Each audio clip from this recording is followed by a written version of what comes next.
दिसंबर की ठंड भरी रात, गलियां सुनसान थी। एक महिला तेज कदमों से जाती हुई दिखाई दी। तभी 3 मवाली जैसे लड़कों ने उसके साथ भद्दे इशारे व्यंग्य करने शुरू कर दिए। ओ मैडम, इतनी रात को कहाँ? घर छोड़ें या कहीं और? फिर तीनों ने उसे घेर कर उसका रास्ता रोक लिया। महिला चीखी और फिर उन लोगों ने। फिर जब मैंने पास जाकर उसे देखा तो मेरी चीख निकल गई, क्योंकि वो तो। न्यायाधीश ने चौथी पेशी में अपना फैसला सुनाते हुए कहा, आप दोनों का तलाक मंजूर किया जाता है। देव और साधना अलग हो चुके थे। इस अलगाव में अहम भूमिका दोनों पक्षों के माता पिता जीजा की थी। दोनों के माता पिता इस विवाह से खफा थे। दोनों अपने बच्चों को कोसते रहे। विवाह की खबर मिलने से तलाक के पहले तक दूसरी जाति में शादी घर परिवार, समाज, रिश्तेदारों में नाक कटाकर रख दी। कितने लाड प्यार से पाल पोस कर बड़ा किया था, कितने सपने संजोए थे, लेकिन प्रेम में पगलाए कहाँ सुनते हैं किसी की। देव और साधना दोनों बालिग थे और एक अच्छी कंपनी में नौकरी करते थे। साथ साथ एक दूसरे से मिलते, एक दूसरे को देखते। कब प्रेम हो गया उन्हें पता ही नहीं चला। फिर दोनों छिप छिप कर मिलने लगे। प्रेम बढ़ा और बढ़ता ही गया। बात यहाँ तक आ गई कि एक दूसरे के बिना जीना मुश्किल होने लगा। वह जानते थे कि मध्यम वर्गीय परिवार में दूसरी जाति में विवाह निषेध है। बहुत सोच समझकर दोनों ने कोर्ट मैरिज करने का फैसला लिया और अपने कुछ एक दोस्तों को बतौर गवाह लेकर रजिस्ट्रार ऑफिस पहुंच गए। शादीशुदा दोस्त तो बदला लेने के लिए सहायता करते हैं और कुंवारे दोस्त ये सोचकर मदद करते हैं मानो कोई भलाई का कार्य कर रहे हो। ठीक 1 माह बाद विवाह हो गया। उन दोनों के वकील ने पति पत्नी और गवाहों को अपना कार्ड देते हुए कहा, यह मेरा कार्ड, कभी ज़रूरत पड़े तो याद कीजिए। क्यों? देव ने पूछा था। वकील ने हंसते हुए कहा था, नहीं, अक्सर पड़ती है कुंवारों को भी और शादीशुदा को भी। मैं शादी और तलाक दोनों का स्पेशलिस्ट हूँ।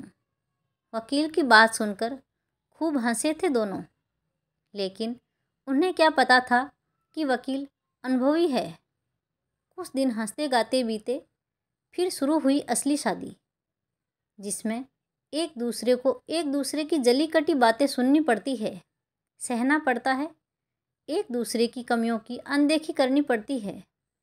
दुनिया भुलाकर जैसे प्रेम किया जाता है, वैसे ही विवाह को तपोभूमि मानकर पूरी निष्ठा के साथ एक दूसरे में एकाकार होना पड़ता है। प्रेम करना और बात है, लेकिन प्रेम निभाने को शादी कहते हैं। प्रेम तो कोई भी कर लेता है, लेकिन प्रेम निभाना जिम्मेदारी भरा काम है। दोनों ने प्रेम किया, शादी की, लेकिन शादी निभा नहीं पाए। छोटी छोटी बातों को लेकर दोनों में तकरार होने लगी। साधना गुस्से में कह रही थी, शादी के पहले तो चांद सितारों की सैर कराने की बात करते थे, अब बाजार से ज़रूरी सामान लाना तक भूल जाते हो। शादी हुई या कैद? दिन भर ऑफिस में खटते रहो और ऑफिस के बाद घर के कामों में लगे रहो। ये नहीं कि कोई मदद ही कर दो। साहब घर आते ही बिस्तर पर फैलकर टीवी देखने बैठ जाते हैं और हुक्म देना शुरू, पानी लाओ, चाय लाओ, भूख लगी है, जल्दी खाना बनाओ वगैरह। देव प्रति उत्तर में कहता, मैं भी तो ऑफिस से आ रहा हूँ। घर का काम करना पत्नी की जिम्मेदारी है। तुम्हें तकलीफ़ हो तो नौकरी छोड़ दो। लोगों को मुश्किल से नौकरी मिलती है और मैं लगी लगाई छोड़ दूँ? तो फिर घर के कामों का रोना मुझे मत सुनाया करो। इतना भी नहीं होता कि छुट्टी के दिन कहीं घुमाने ले जाए? सिनेमा, पार्टी, पिकनिक सब बंद हो गया है। ऐसी शादी से तो कुंवारे ही अच्छे थे। तो तलाक ले लो। देव के मुंह से आवेश में निकल तो गया, लेकिन अपनी फिसलती जबान को कोसकर चुप हो गया। तलाक का शब्द सुनते ही साधना को रोना आ गया।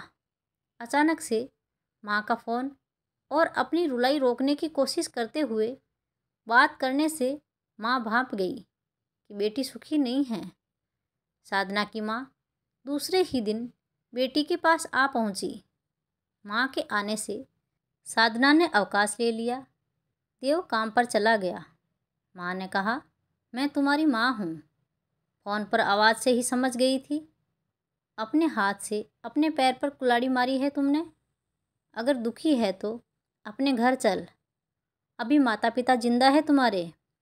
दिखने में सुंदर हो, खुद कमाती हो, लड़कों की कोई कमी नहीं है जात समाज में। अपनी बड़ी बहन को देखो, कितनी सुखी है। पति साल में 4 बार मायके लेकर आता है और आगे पीछे घूमता है। एक तुम हो, तुम्हें परिवार से अलग करके शादी के नाम पर सिवा दुख के क्या मिला? पति की बेरुखी और तलाक। सबसे दुखी पत्नी को जब माँ की सांत्वना मिली तो वह फूट फूट कर रोने लगी। माँ ने उसे सीने से लगाकर कहा, 2 वर्ष से अपना मायका नहीं देखा, अपने पिता और बहन से नहीं मिली। चलो घर चलने की तैयारी करो।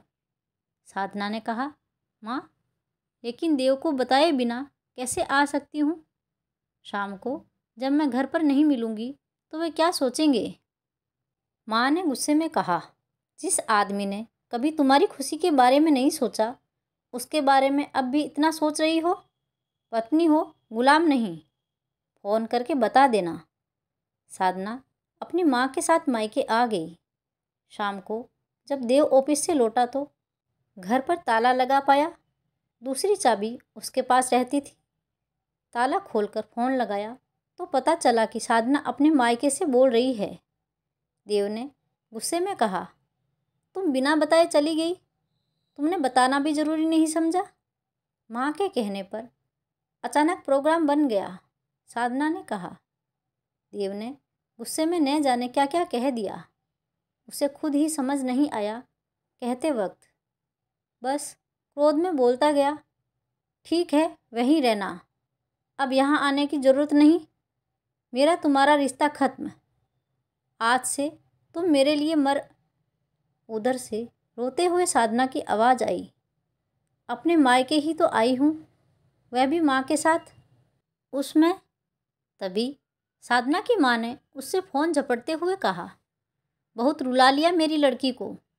ये मत समझना कि मेरी बेटी अकेली है, अभी उसके माता पिता जिंदा है। एक रिपोर्ट में सारी अकड़ भूल जाओगे।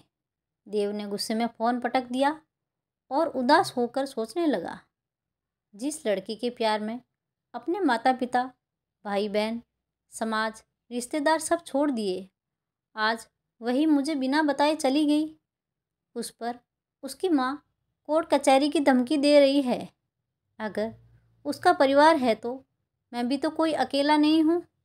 देव भी अपने घर चला गया।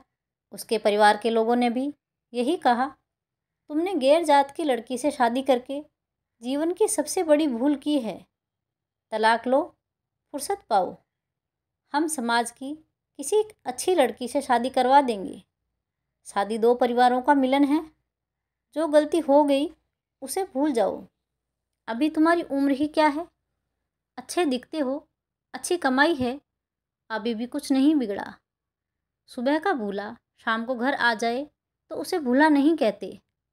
अच्छा हुआ कि कोई बाल बच्चा नहीं हुआ, वरना फंस गए बुरी तरह से। पूरा जीवन बर्बाद हो जाता। फिर तुम्हारे बच्चों की शादी किस जात में होती?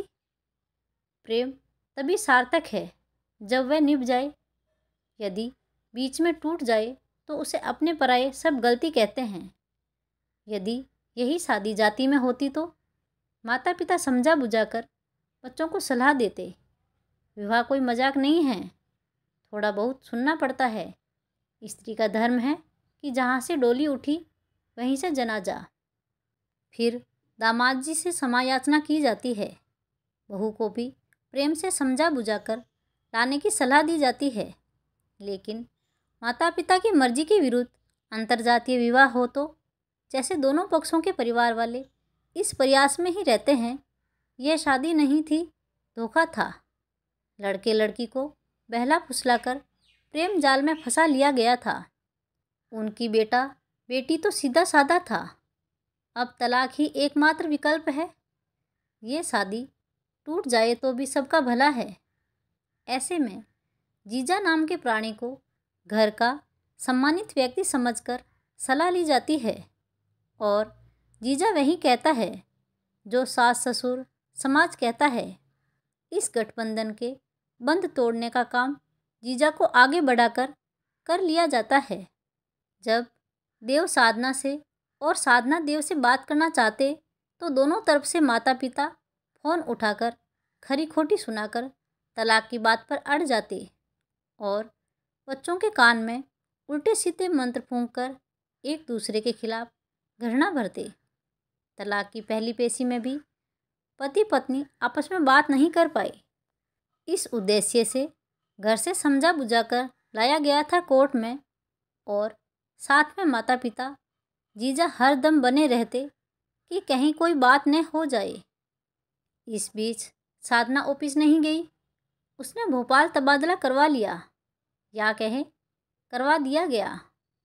मजिस्ट्रेट के पूछने पर दोनों पक्षों ने तलाक के लिए रजामंदी दिखाई। फिर दूसरी पेशी में उनके वकीलों ने दलीलें दी।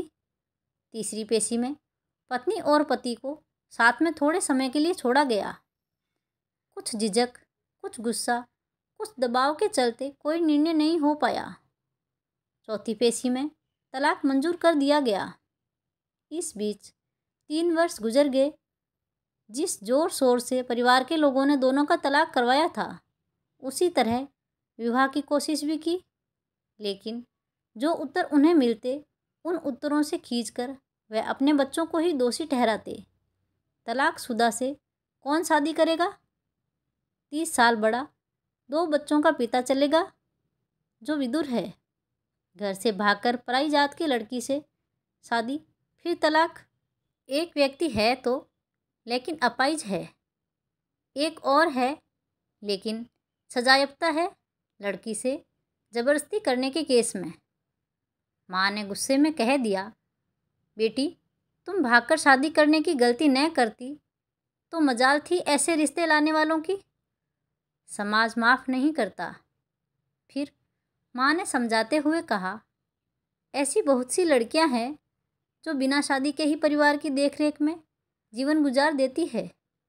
तुम भोपाल में भाई भाभी के साथ रहो, अपने भतीजे भतीजियों की बुआ बनकर उनकी देखरेख करो। साधना ने भाभी को भी धीरे से भैया से कहते सुन लिया था कि दीदी की अच्छी तनख्वाह है, हमारे बच्चों को सपोर्ट हो जाएगा। मन मारकर वह भाई भाभी के साथ रहने लगी। भाभी के हाथ में किचन था। भैया ड्राइंग रूम में अपने दोस्तों के साथ गप्पे लड़ाते, टीवी देखते रहते और वह दिन भर थकी हारी ऑफिस से आती तो दोनों भतीजे उसे पढ़ाने या उसके साथ खेलने की जिद करते। उसके कमरे में आकर कुछ ऐसा ही देव के साथ हुआ।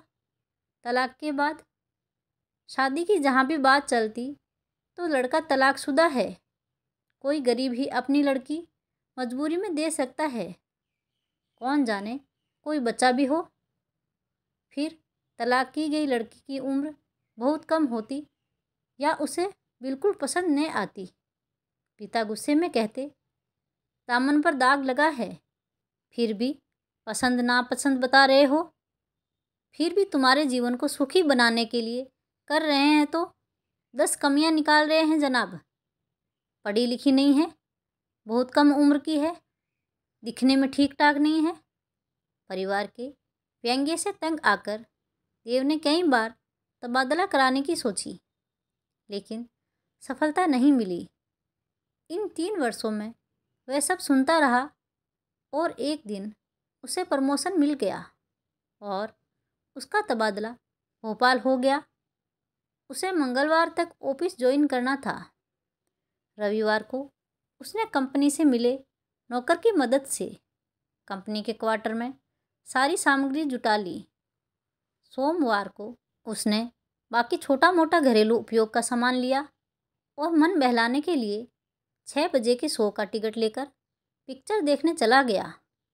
ठीक 9 बजे फिल्म छूटी। वह MP नगर से होकर निकला जहां उसका ऑफिस था।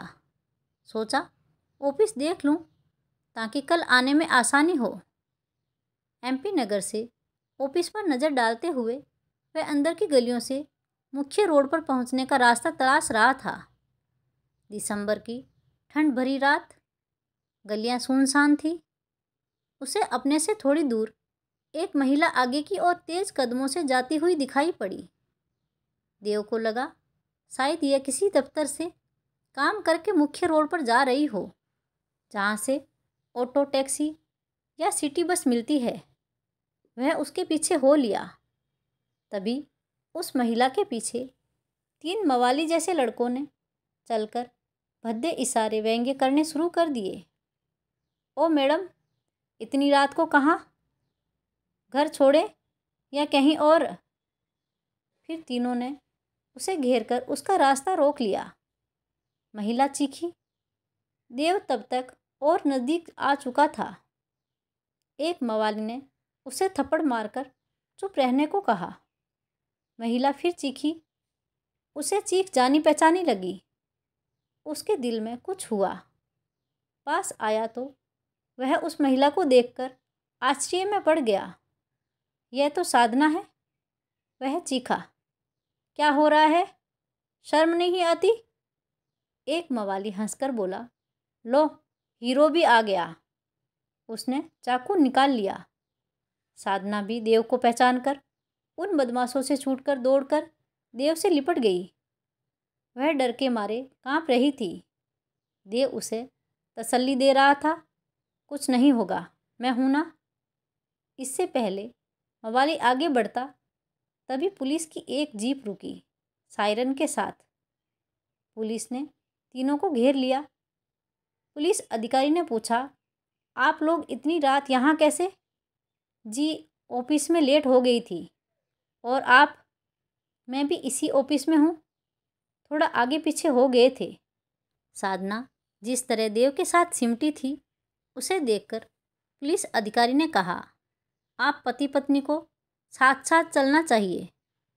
तभी 3 में से एक मवाली ने कहा, वहीं तो साहब, अकेली औरत सुनसान सड़क पर। हमने सोचा कि। इससे पहले कि उसकी बात पूरी हो पाती, थानेदार ने एक थप्पड़ जड़ते हुए कहा, कहाँ लिखा है कानून में कि अकेली औरत सुनसान सड़क और रात में नहीं घूम सकती है? और घूमती दिखाई दे तो क्या तुम्हें जोर जबरदस्ती का अधिकार मिल जाता है? थानेदार ने कहा, आप लोग जाइए, ये हवालात की हवा खाएंगे। तुम यहाँ कैसे? साधना ने पूछा। प्रमोशन पर, देव ने कहा। और परिवार? साधना ने पूछा। अकेला हूँ। तुम्हारा परिवार? अकेली हूँ, भाई भाभी के साथ रहती हूँ। शादी नहीं की? हुई नहीं। और तुमने? ऐसा ही मेरे साथ समझ लो। ऑफिस में तो दिखे नहीं। कल से ज्वाइन करना है। फिर थोड़ी चुप्पी छाई रही। देव ने बात आगे बढ़ाई, खुश हो तलाक लेकर? वह चुप रही और फिर उसने पूछा, और तुम? दूर रहने पर ही अपनों की ज़रूरत का एहसास होता है। उनकी कमी खलती है, याद आती है, लेकिन तब तक देर हो चुकी होती है।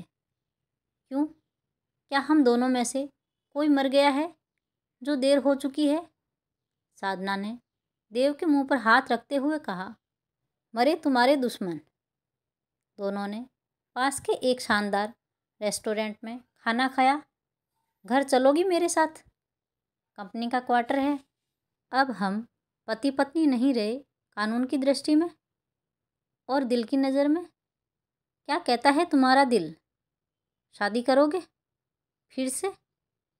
कानून समाज के लिए? शादी ही करनी थी तो छोड़कर क्यों गई थी? देव ने कहा, औरत की यही कमजोरी है, जहाँ स्नेह प्यार मिलता है खिंची चली जाती है। तुम्हारी बेरुखी और माँ की प्रेम भरी बातों में चली गई थी। कुछ मेरी भी गलती थी, मुझे तुम्हारा ध्यान रखना चाहिए था, लेकिन अब फिर कभी झगड़ा हुआ तो छोड़कर तो नहीं चली जाओगी? देव ने पूछा। तौबा तौबा, एक गलती एक बार, काफ़ी सह लिया। बाहर वालों की सुनने से अच्छा है पति पत्नी आपस में लड़ लें, सुन ले एक दूसरे की। अगले दिन ऑफिस के बाद वह दोनों एक वकील के पास बैठे थे। वकील दोस्त था देव का। वह अचरज में था। यार, मैंने कई शादियां करवाई है और तलाक भी, लेकिन यह पहली शादी होगी जिससे तलाक हुआ, उसी से फिर शादी। जल्दी हो तो आर्य समाज में शादी करवा देते हैं। वैसे भी बहुत देर हो चुकी है, अब और देर क्या करनी? आर्य समाज से ही करवा दो। कल ही करवा देता हूँ, वकील ने कहा। शादी संपन्न हुई। इस बात की साधना ने अपनी माँ को पहले खबर दी। माँ ने कहा, हम लोग ध्यान नहीं रख रहे थे क्या? साधना ने कहा, माँ, लड़की प्रेम विवाह करे या परिवार की मर्जी से, पति का घर ही असली घर है स्त्री के लिए। देव ने अपने पिता को सूचना दी। उन्होंने कहा, शादी दिल तय करता है, अन्यथा तलाक के बाद उसी लड़की से शादी कहाँ हो पाती है। सदा खुश रहो। और इस तरह शादी, फिर तलाक और फिर शादी। तो दोस्तों, आपको ये कहानी कैसी लगी? कमेंट बॉक्स में अपनी राय ज़रूर दीजिएगा। और कहानी अच्छी लगी हो तो वीडियो को लाइक, शेयर और सब्सक्राइब करना ना भूलें। Thanks for watching.